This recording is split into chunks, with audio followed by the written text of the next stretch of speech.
سر اگر ہم خواص کو دیکھیں تو بالکل اپنی شروع کی جو زندگی ہے وہیں سے ہمیں نظر آتا ہے کہ وہ آبادی سے کٹ جاتے ہیں، ان کا دل نہیں لگتا وہاں پہ۔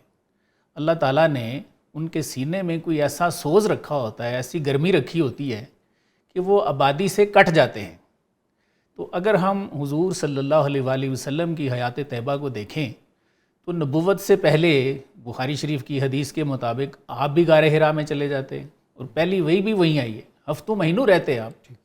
تو سر یہ فرمائیے کہ علامہ بھی ایک بہت بڑے بزرگ ہیں، ظاہر ہے ہم ثابت کریں گے آج ان کو، تو یہ فرمائیے کہ آپ بھی اپنی شروع کی زندگی میں کہیں آبادی سے دور چلے جاتے تھے؟ سر پروفیسر صاحب، خلوت جو ہے جی، اس کو کہا گیا ہے کہ حضرت اقبال کی ٹرم کے مطابق ہی ہے کہ یہ با خدا نشینی ہے۔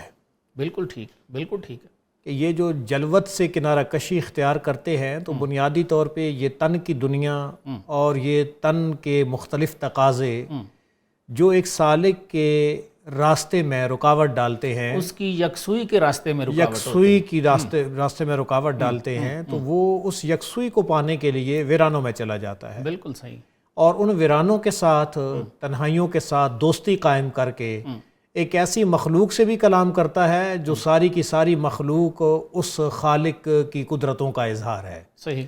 اور اس پہ میرے خیال میں ہم بانگ درا میں سے ہی ایک آپ کا کلام ہے ماخوذ از امرسن، رخصت ہے بزم جہاں، جی جی اس کے کچھ سلیکٹڈ اشعار لیتے ہیں سر پلیز۔ تاکہ حضرت اقبال کے اپنے الفاظ میں ہی اور اوائل دور میں ہی پتہ چل جائے کہ آپ کو کس طرح خلوت گزینی کے ساتھ جو ہے وہ ایک محبت تھی۔ جی جی، رخصت ہے بزم جہاں سوئے وطن جاتا ہوں میں، واہ، رخصت ہے بزم جہاں سوئے وطن جاتا ہوں میں، اس آباد ویرانے میں گھبراتا ہوں میں۔ صحیح ہے، تو اس سے یہ پتہ چلا کہ اصل میں وہ خلوت کو وطن اپنا کہہ رہے ہیں کہ میری یہ روح جو ہے اس تن والے انسانوں اور اس کے گرد و نواح کو چھوڑ کے اس اپنے وطن جا رہی ہے۔ صحیح۔ آگے چل کے کہتے ہیں کہ بسا کہ میں افسردہ دل ہوں، درخورے محفل نہیں، تو میرے قابل نہیں ہے، میں تیرے قابل نہیں۔ بالکل ٹھیک ہے۔ صحیح۔ آگے مزید کہتے ہیں مدتوں بیٹھا تیرے ہنگامہ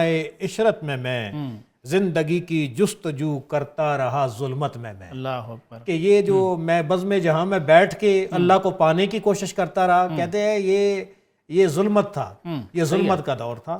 آگے مزید کہتے ہیں مدتوں ڈھونڈا کیا نظارہ گل خار میں، وہ یوسف نہ ہاتھ آیا تیرے بازار میں۔ صحیح صحیح، ٹھیک ہے۔ اس کے بعد کہتے ہیں چشم حیران ڈھونڈتی اب اور نظارے کو ہے، آرزو ساحل کی مجھ کو طوفان کے مارے کو ہے۔ واہ۔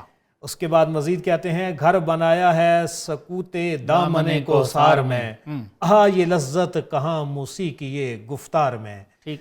مزید کہتے ہیں ہم نشین نرگس شہلا رفیق گل ہوں میں، ہے چمن میرا وطن ہم سایہ بلبل ہوں میں۔ واہ۔ اور اس کے بعد اب آپ دیکھیں خضر راہ کے اندر خصوصاً حضرت اقبال نے وہاں جو فطرت کے مناظر کے ساتھ ان کی گفتگو کروائی ہے اور سارے معاملات کروائے ہیں، وہ ساری چیزیں اپنی اپنی زبان میں قرآن کی اس آیت کی وضاحت کر رہی ہیں وَإِن مِّن شَيْءٍ إِلَّا يُسَبِّحُ بِحَمْدِهِ۔ کائنات کی ہر چیز اس مالک کے بارے میں ذکر میں اور اس کی فکر میں رواں دواں ہے، اور یہ جب بندہ سکوت میں اور سکوت کے ساتھ جب ایک بندہ ہم نوائی پیدا کرتا ہے یہ تبھی نظر آتے ہیں۔ آگے مزید کہتے ہیں بزم ہستی میں ہے سب کو محفل آرائی پسند، بزم ہستی میں ہے سب کو محفل آرائی پسند، ہے دل شاعر کو لیکن کنجے تنہائی پسند۔ ٹھیک ہے۔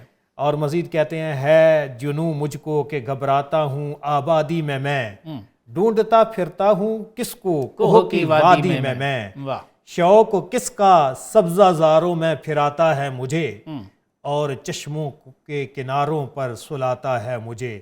تو بس یہ پروفیسر صاحب ایکچولی یہ جو فطرت کے مناظر تنہائی کے اندر ہیں یہ اور زیادہ ایک بندے کو اللہ کے قریب لے کر چلے جاتے ہیں، اور اسی لیے اللہ تعالیٰ نے فرمایا سنوریہم آیاتنا فی الآفاق وفی انفسہم، کہ ہم اپنی نشانیاں انہیں آفاق میں پھیلی ہوئی بھی دکھائیں گے، اور وہ آفاق آپ بے شک جلوتوں میں بیٹھ جائیں، دنیا کی رونقوں میں بیٹھ جائیں صحیح، تو یہاں پہ آپ کو نہیں ملیں گی.